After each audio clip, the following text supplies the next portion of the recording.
The RV Show USA is brought to you by Flagstaff, Rockwood, building better RVs, making smarter RVers. All right, you know what? A few weeks back, we teased about a special research project that was about to begin, and it's all about harnessing solar and electrical power without the need for fossil fuels, specifically battery-powered cars and trucks and solar-powered, travel trailers that have been beefed up with solar and with lithium batteries more so than any other travel trailers ever built to date. Now, what you're looking at right now are some pictures of pretty much ordinary looking vehicles, right? But they are more than that, a lot more. They are all part of an experimental research project that has just begun, where the world's foremost authority on electricity, all things electrical related, and solar is here to tell us about it. Mike Sokol, welcome back to the show, sir. You got to be excited, man. Oh yeah, man, this is good stuff. I love it. So to tell, if people have missed on the Go Green RV, what's the short story? Then we're going to jump right into it. What is the research project all about? It's all about what? Well, what I'm doing is I'm going to take the next year or so, and I'm learning how we can do better in terms of making electric-powered vehicles, whether it's tow vehicles or toads that you could tow behind you, and how we can make RVs better at running in the boondocks without having to be tethered to a campground electrical power outlet. That's really the drift of it. So I know that you are literally a genius and the ultimate electricity and solar geek, but I don't want to get too deep into the woods right now with techno talk. But if you don't mind, I want to kind of just get some high level stuff. And then in a few weeks, as the research continues, we'll get you back on. What do you think? Fabulous. Yep, I'm good. All right. So what's the 30,000 foot view of what you've learned so far? Tell us the vehicles you've got and kind of where you're at so far at the beginning of your research project. Sitting in my driveway and in the back, I have a Volkswagen ID4, which is a pure electric little SUV that can tow up to 2,800 pounds. And I'm using that to experiment towing one of the nicest little campers from our friends up in Canada. It's it's a Safari Condo Alto trailer. The thing pops up to 6'6" inside. And so that's a pure little electric thing as an experiment. Mm-hmm. And then I also, one's really, really fun. I just now got a Ford F-150 Power Boost hybrid pickup truck in. And the exciting part about that is it has a built-in 7,200 watt generator right smack in it that automatically runs. And you could use it to charge up your RV while you're driving down the road with this. Or I'm trying to experiment where you can kind of split it off and run two separate RVs. So I'm doing that experiment with a Rockwood Geo-Pro. I guess it's the G19 FBTH. Yes.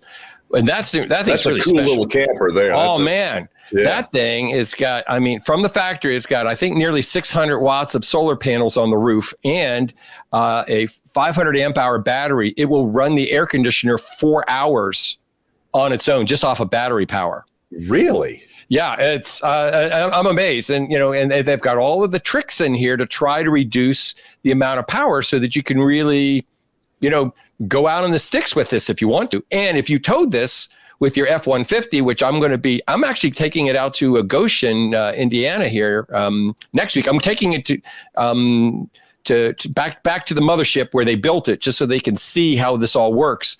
Uh-huh. I'm going to experiment with charging it. I can recharge that battery in 2 hours while I'm driving down the road. The thing's got a big twist lock 240 volt outlet right in the back of the pickup truck bed. So how many miles have you put on this? I'm particularly interested in the combo F-150 and the Geo-Pro. Have you been anywhere really, or just I've been to Boonesboro, Maryland. I just got it just a day ago. So just 10 miles down the road. But this weekend, I'm going to be driving it to, I guess it's Lebanon, Tennessee, down to the Airstream convention, just to get the legs under it and see how that all goes. So I'll have a nice 500 mile run on that. And long drives don't bother me. I used to drive 50,000 miles a year teaching seminars. So are you concerned at all that when you're towing the travel trailer, that the vehicle, the battery power is going to and wear out, and you're going to be stuck on the side of the road? Or well, the F-150, this is not their Lightning. The Lightning is the pure electric one. This one is a combination gas and electric. So they said between the two of the things, you're supposed to have a 600-mile range.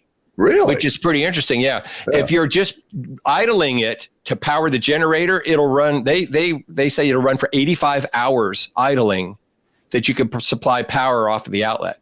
85 hours. That's a pretty long weekend of fishing, I think. Is this the same truck that when we had the ice storm down here in Texas, when nobody had power for days on end, that people were able to power their house? Yes. And in fact, I do have some products coming in.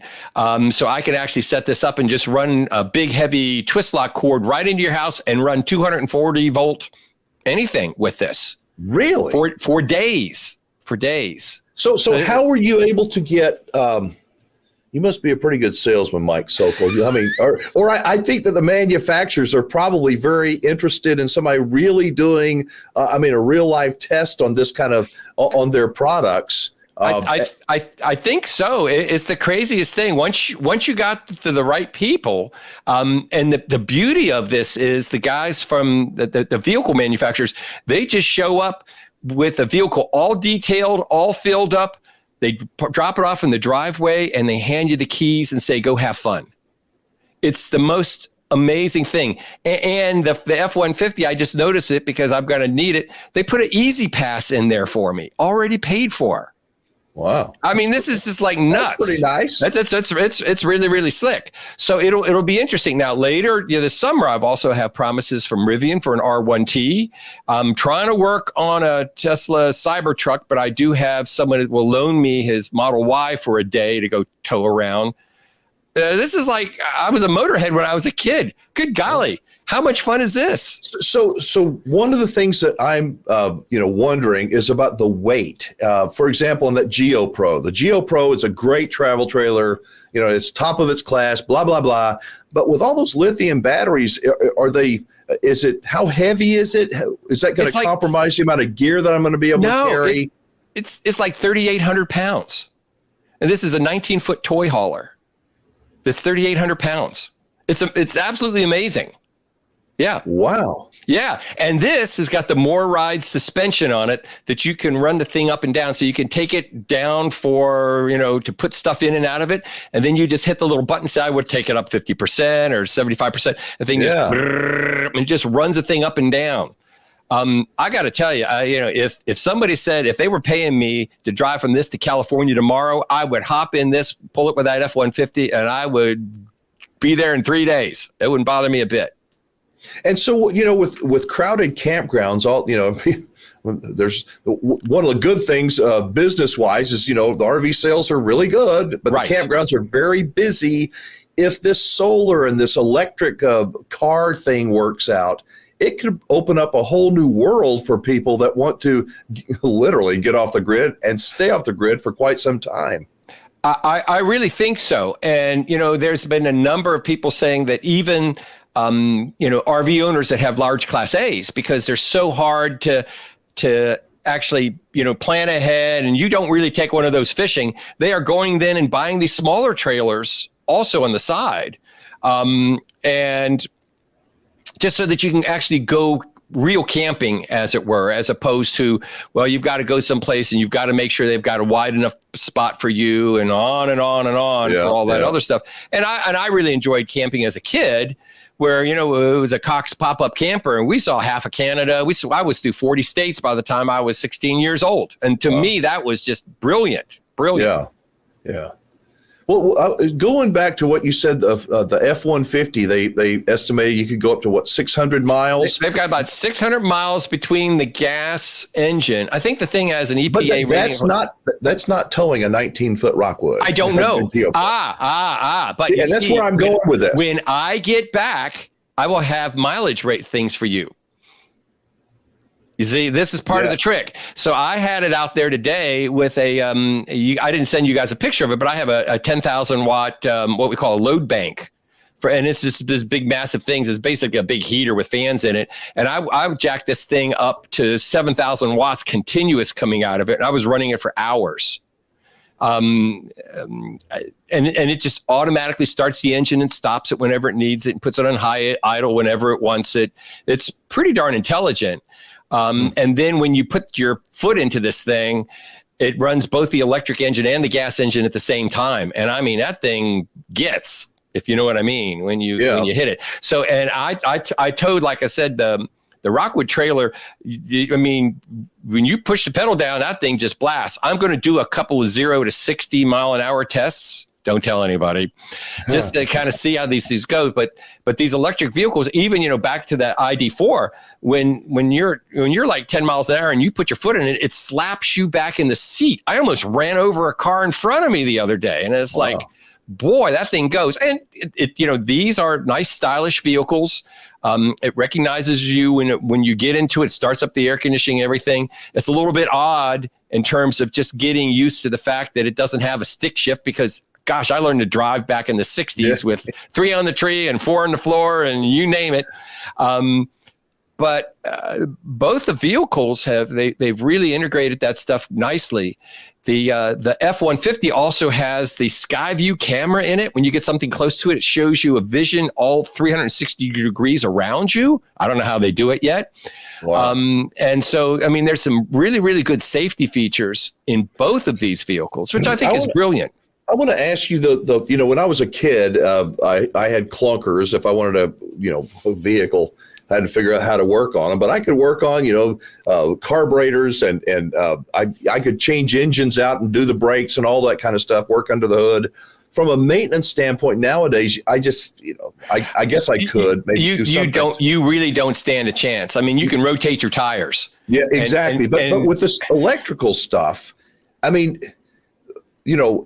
does it seem that what's your gut, or do you not know yet in terms of them being wonky and having some electrical issues and you're busted down on the side of the road?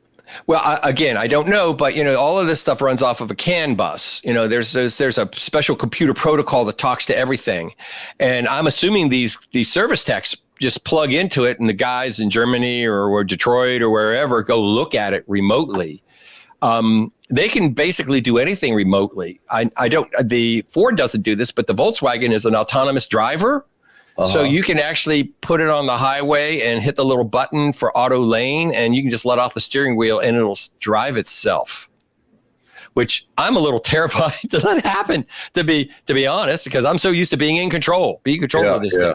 I was in South Africa a couple of years ago, and somebody picked me up at the airport, and they had a vehicle that was maybe 3 years ago that would do that. Yeah. It scared me to death. I'm like, get your hands back on the wheel, man. Put them on the wheel. So I don't know, but this one also has the backup assist thing on it. It'll automatically back you up. I mean, there's all this with a trailer, they have all this stuff. Yeah. I'm mostly interested in generator and towing capabilities. I only have this one for 2 weeks. So I've got a lot of stuff I've got to cram into, experiments every day. Okay. And you're doing and this is called the Go Green RV. Right. Project. Go Green RV. This is my Go Green RV project. All these manufacturers have put all this stuff together for me in advance of, really knowing what the heck I was doing. I just said, I want to do this stuff. Send me vehicles. And Ford did promise the Lightning, and they said, well, we're running a little late. It won't be towards the end of the year. Can we give you a power boost instead? And I'm like, okay. Well, I guess. I guess so. Make it antimatter blue, because that's the color of this thing. The color of the pictures Star Trek antimatter. Hey, Mike, hang on just a second. I got a question from somebody in the live stream. Jason wants to know, when it comes to solar, how far has it come? Gone to the quad 140 panels, new tech, smaller, more efficient now. They are getting more efficient, and I have a couple of manufacturers that are sending me a bunch of products to play with, and of course there's curved ones. They have 600 watts of solar or close 580, I think, on the back of the Rockwood, and the little Alto, the Safari Condo Alto, has 400 watts of solar on it. Both of them have the option of 12-volt DC refrigerators. And it'll run the refrigerators completely off of solar. It's really amazing. So that reduces your load on propane. Plus, I really am not a big fan of heating something up if you want to make it cold. I know it works. They do it all, but enough solar will get rid of that issue. And again, there's other options that you can have in terms of recharging if the sun. So when you get to your campground, your RV's already cool inside. It's already cool inside. Yeah, it's already cool. Your beer is cold in the fridge to whatever temperature that you like, which is an important thing. And other than that, like I said, the Rockwood is really set up for boondocking because you crank that thing up. I mean, it raises that rear end way up, and you can forge streams. So somebody asked me last night over at Boonesboro, I did a little seminar last night. They said, "How come it's got knobby tires on the back?" And I said, "So I can go cross streams and go up mountains." And hey, listen, to me, that's fun. Are you going to be at the Frog Rally next month in August? Yes, and I'm going to be bringing the Rockwood to that. Yeah. Well, I'm going to be there as well, and we need to do a together. If we can make it happen, have you on the live stream that Wednesday night, because in a month you're going to know a whole lot more than you know tonight. Right. Yeah, I will be out there for at least 3 days. Yeah. I'm doing a whole series of my regular RV electricity seminars, like a master class on that. And then they're giving me the big room where I can just pull my electric vehicle, whatever I've got. But I am going to bring the Rockwood Geo-Pro for that. And that'll be my backdrop behind me when I'm actually teaching my seminars. Isn't that cool? That's great. Listen, we're gonna move along. Thank you so much. I can tell how excited I'm excited. I can only imagine. It's like you're like a kid with a bunch of real good toys. You got real good toys. Yep. Well, thank you very much for having me on, and we'll check back here. Make sure we'll see you out at the Frog Rally, and we'll check back if anything really important happens. I'll give you a shout, and we'll talk about it. Best of luck. Thank you, Mike, so much. Appreciate it. Okay, Alan, thank you. All right, you take care. And folks, let me tell you something. Mike is not being paid a nickel by these manufacturers. He is going to give you the real truth, and that's what I like so much, is he's going to give everybody. They may like it, they may not like it, but I'll guarantee you it's going to be the truth. I love the concept of being able to tow a travel trailer and truly get off the grid, I mean, for as long as I want to. How great would that be?